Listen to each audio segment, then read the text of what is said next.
Shugurma. Shugurma, okay. Shugurma for women or men? Men? No. Just men? Men and women?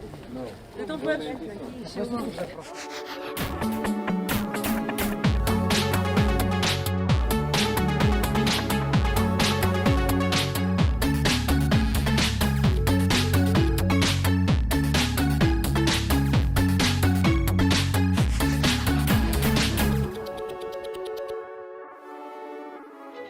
In this episode of Travel With Me, join producer and filmmaker Samira Ulayla as she explores one of the world's only two double-blocked, landlocked countries, Uzbekistan.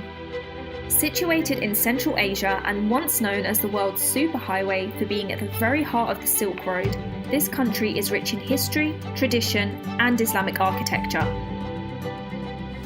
It is so great to be in Tashkent. They call it the old caravan town, but we will also visit other cities such as Samarkand, Khiva and Bukhara. And I can't wait to try Uzbek food and also to meet the Uzbek people. They say they are the most friendly people on earth. The most friendly people on earth, you say? Well, I'm sure Samira is going to be putting that to the test. Let's begin our adventure across Uzbekistan. For centuries, Uzbekistan sat at the heart of the Silk Road, where merchants and explorers, invaders and conquerors, missionaries and scientists walked alongside each other on this epic road.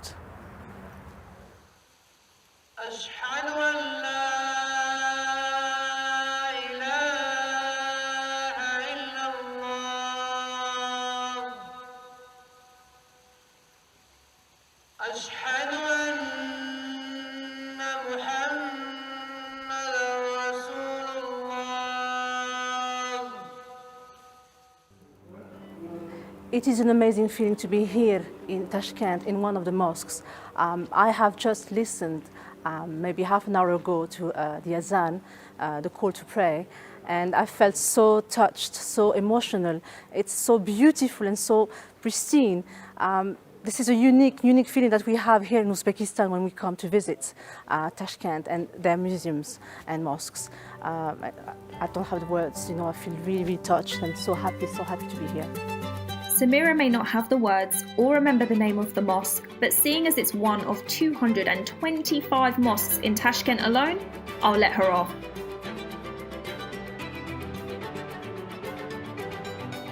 Next on the list is the Kalta Minor minaret.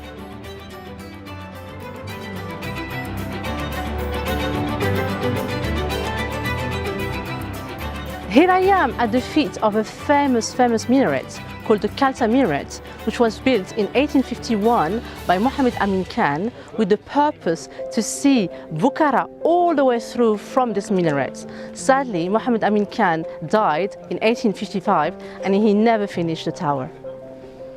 It's true. Ruler Mohammed Amin Khan intended for this tower to be 70 meters tall so his men could alert him of traders, pilgrims, bandits and armies. Mohammed Amin Khan died in 1855 on the battlefield, which meant the tower only reached 26 meters. However, it still is a sight to behold.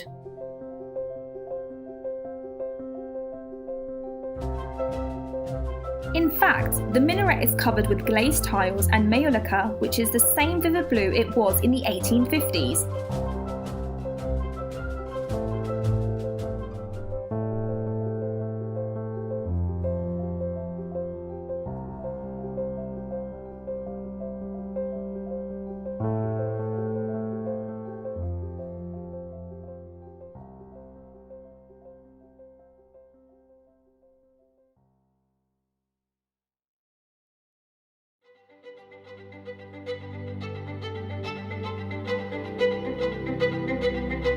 Uzbek people are friendly and welcoming and passionate, and they are ready to welcome people, learn the languages to be able to communicate with them. There are numerous historic monuments to visit, but if you ever need a break, you can expect traditional Uzbek entertainment around every corner.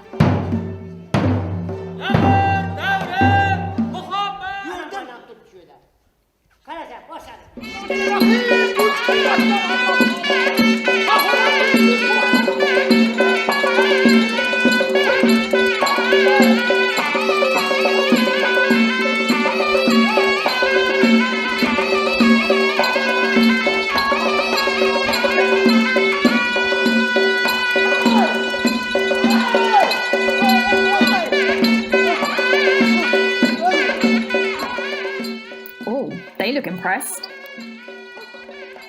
Here you can see traditional Uzbek male clothing. The shapan, a warm quilted robe tied up with a shawl, or in some cases shawls. A traditional hat. High boots made of thin leather.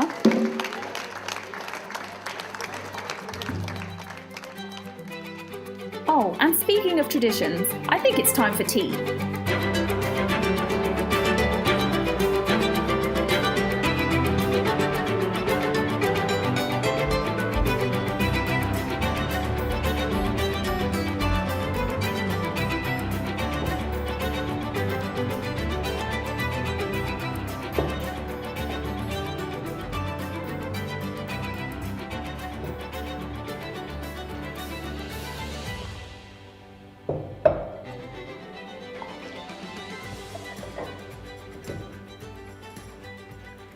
Here I am in a tea house, or as they call it here in Uzbekistan, a chaikhana, where I'm drinking typical Uzbek tea. So the way they prepare the tea is that they pour the tea once in a cup, they put it back in the teapot, and they do it 3 times. And in this country, tea is a tradition and also an institution. So the cup, or as they call it, the piala, is never filled to the top. It's always halfway through. And it's a wonderful way to taste tea. And anybody who comes to Uzbekistan has to try this beautiful tea. It just tastes so good. Now that Samira is energized, let's visit a museum. So we are in the site of Konya Ark, in the heart of Konya Ark, and we are in a museum, the Coin Mint Museum, that portrays people, Uzbek locals, making coins and also stamps. So it's a whole history that is shown in this museum, how a long time ago coins were made.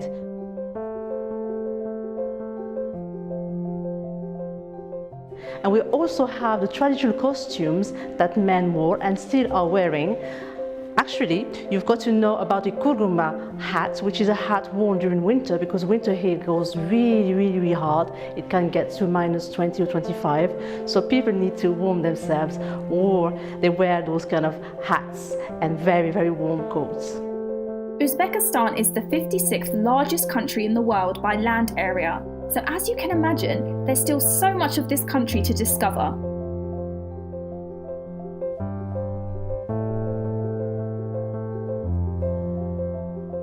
Off we go to Bukhara.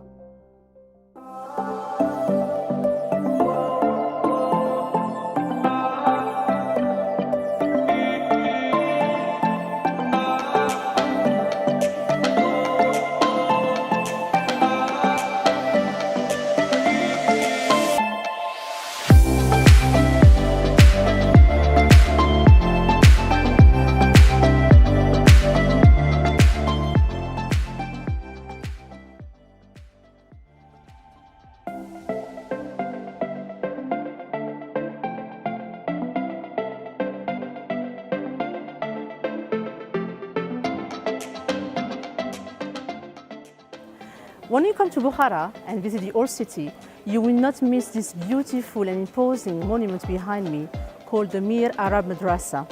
This madrasa was built by one of the Khans for his own teacher called Sheikh Yamani. This madrasa now has welcomed a lot of graduates, including Ahmed Kadyrov, the father of Ramzan Kadyrov, the former president of Chechnya.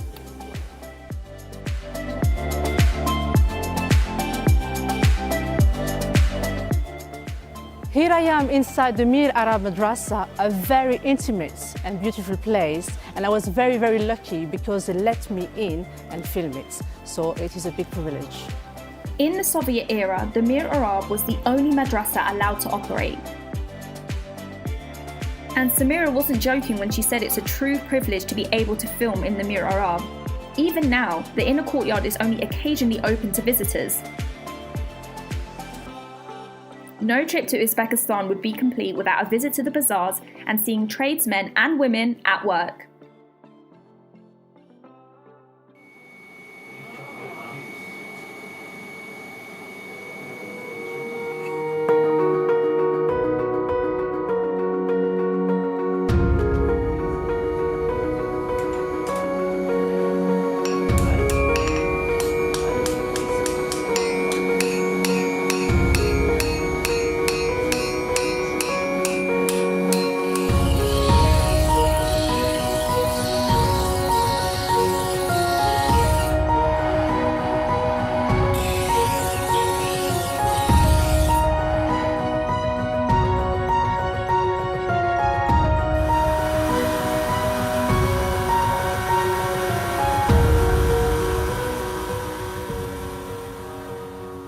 As you can see, Uzbekistan is rooted in tradition, from the architecture, clothing, food, and even games. Dominoes, anyone?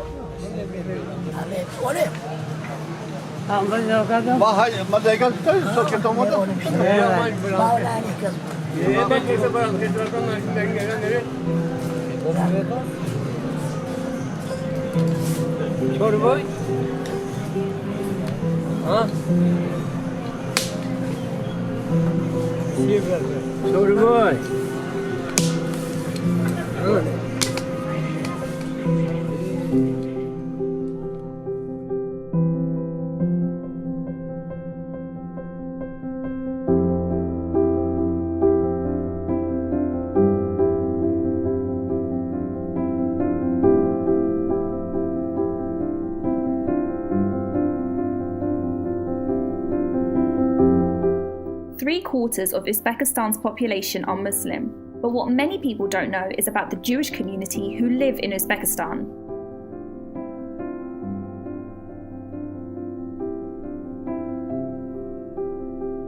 The Bukharan Jewish community, who are one of the world's oldest Jewish communities, and the Ashkenazi community, whose ancestors lived in Central and Eastern Europe.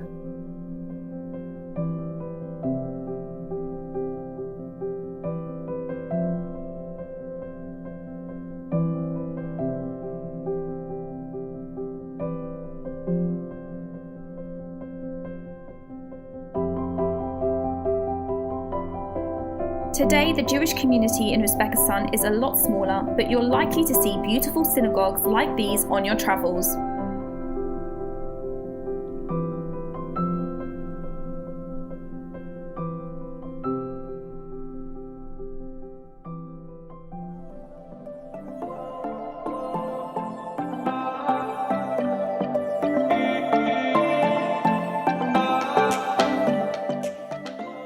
Has all this exploring made anyone else hungry? Well, just in case, here is a famous bread found in Uzbekistan called Samarkand bread.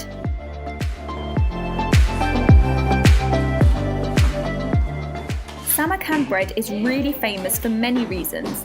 Not only is it tasty, fluffy, and really pretty, but if the bread is baked correctly, it won't go stale for up to 3 years. Yes, you heard correctly, 3 years.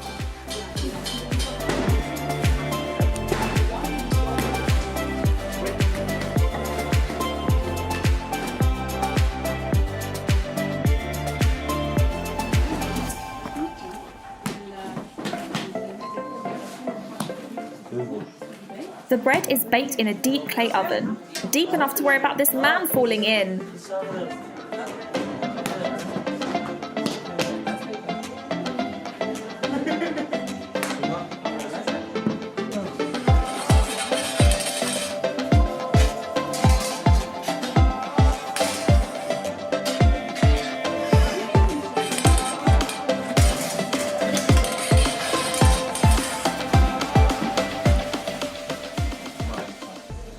Wow, how yummy does that look?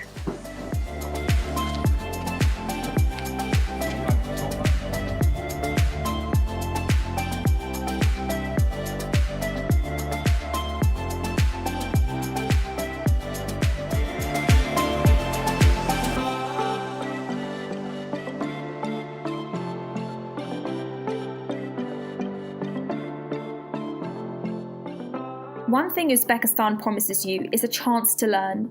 No matter where you go, you're likely to have the opportunity to see a tradesman or woman at work. For example here, paper making.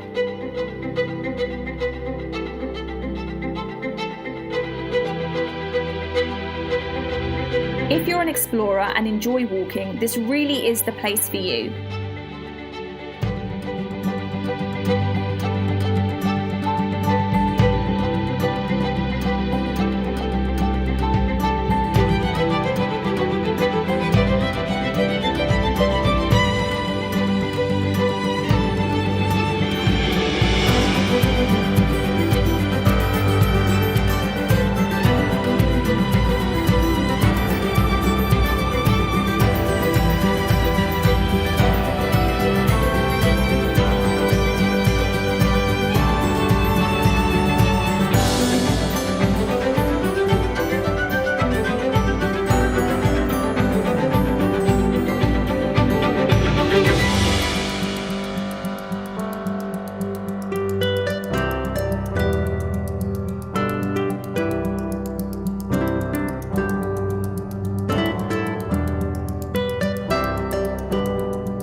Another traditional art in Uzbekistan is wood carving. Yo'q, bu oddiy va juda ham nafis ishlangan ish demoqchi edimda. This is not just how to say like simple, but the best one. Okay. So how long did it take you to do this? 3 months. 3 months. Yana bitta narsani ko'rsataman. Hozir shuni tursizlar, maylimi? Bitta narsani olib ko'rsataman. Bu juda ham murakkab.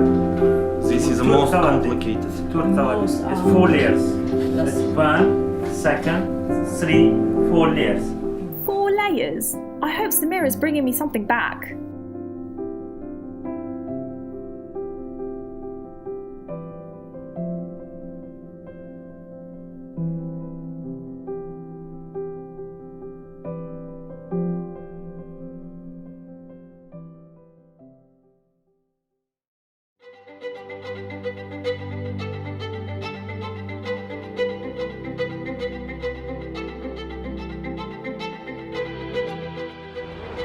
Here I am in a Registan Square at the heart of Samarkand.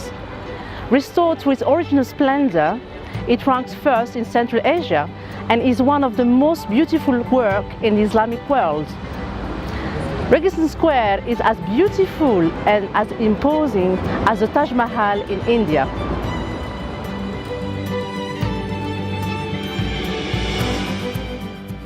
Many people don't know that this beautiful complex exists, when in fact it's known to be the highlight of Uzbekistan. Registan means sandy place in Persian, and as you can see, it is lined on 3 sides by 3 madrasas coated in turquoise tiles.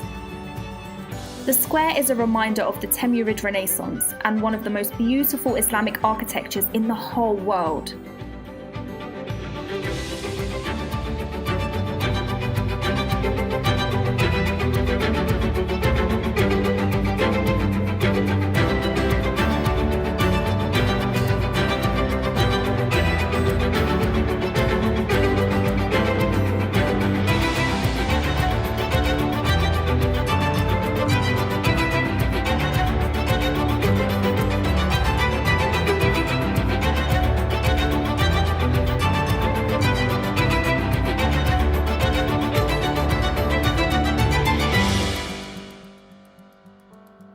Our time in Uzbekistan has ended.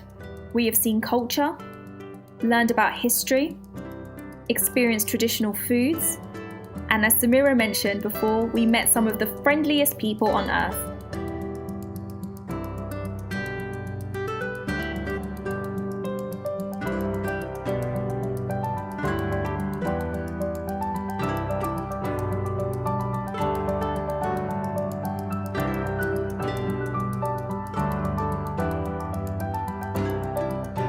Join us next time for another episode of Travel with Me.